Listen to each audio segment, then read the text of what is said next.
12 তারা ইহুদিরা যদি বহিষ্কৃত হয় তবে এরা মুনাফিকরা কখনো তাদের সাথে বেরিয়ে যাবে না, আর তাদের ইয়াহুদীদের সাথে যদি যুদ্ধ করা হয় এরা মুনাফিকরা কখনো তাদেরকে সাহায্য করবে না, আর যদি তাদেরকে সাহায্য করে তবে তারা অবশ্যই পিঠ দেখিয়ে পালাবে, এরপর তারা কোনো সাহায্যই পাবে না।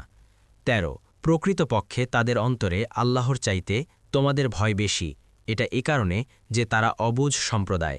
14 তারা সম্মিলিতভাবে তোমাদের বিরুদ্ধে যুদ্ধ করবে না, তবে সুরক্ষিত জনপদের মধ্যে অবস্থান করে বা দেয়ালের পেছন হতে তারা নিজেরা নিজেদেরকে প্রবল শক্তিধর মনে করে।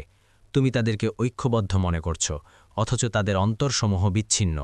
এটি এজন্য যে তারা নির্বোধ সম্প্রদায়। 15 তাদের অববাহিত পূর্বসূরীদের ন্যায় যারা নিজেদের কৃতকর্মের কুফল আস্বাদন করেছে, আর তাদের জন্য রয়েছে যন্ত্রণাদায়ক আযাব। 16 এরা শয়তানের ন্যায়, সে মানুষকে বলেছিল কুফরি করো, অতপর যখন সে কুফরি করল তখন সে বলল আমি তোমার থেকে মুক্ত, নিশ্চয়ই আমি সকল সৃষ্টির রব আল্লাহকে ভয় করি। 17 তাদের দুজনের পরিণতি ছিল এই যে তারা দুজনেই জাহান্নামী হবে, সেখানে তারা স্থায়ী হবে, আর এটাই জালিমদের প্রতিদান।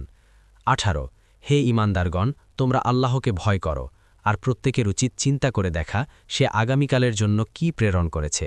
তোমরা আল্লাহকে ভয় করো, তোমরা যা করো নিশ্চয়ই আল্লাহ সেই বিষয়ে সম্যক অবহিত।